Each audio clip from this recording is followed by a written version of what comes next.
Okay, time for one last question. Trevor. On one of the online communities, I read too many, I don't know which one. Someone's asking about a collaboration or a time you spent with Alan Moore, and he gave you a nickname.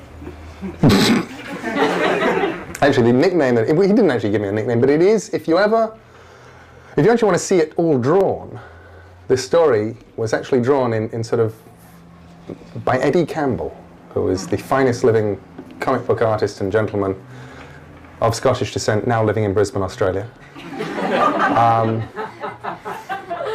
And Eddie Campbell is a wonderful man. And Eddie put me and Alan in as characters in his Bacchus storybook, the name of which I've embarrassingly forgotten, but it's the one about the pub that declares itself a kingdom.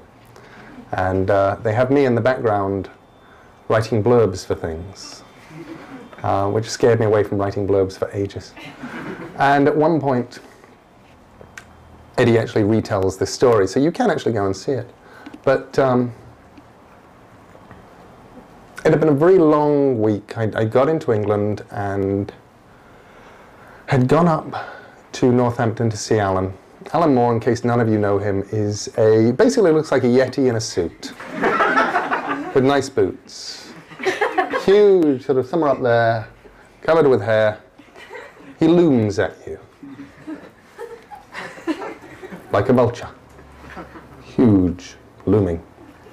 And now I'm a wuss. You wouldn't think it of me to read my fiction, but I really am. Terribly wussy.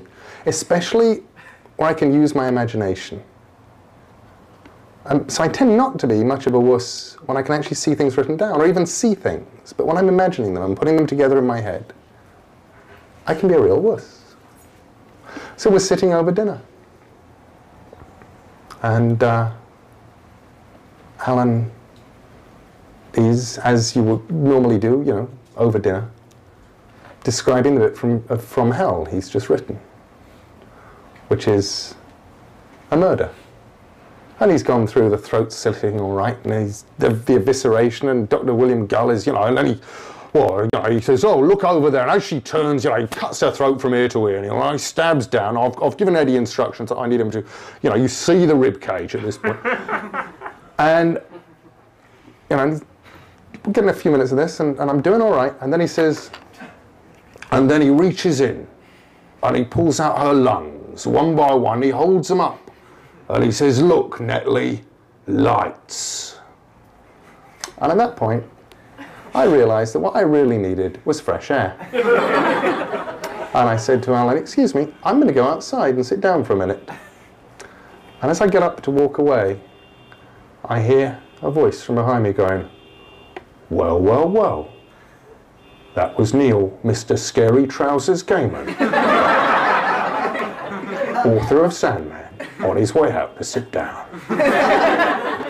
And the weird thing about that is I then went and sat down and had one of those sort of weird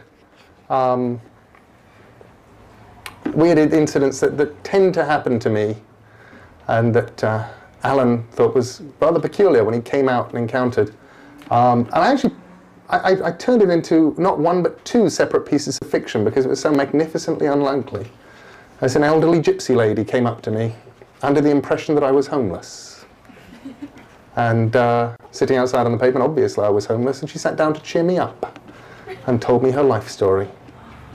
How she used to be a dancer. And I put a little bit of her in Sandman, a little bit of her in Neverwhere.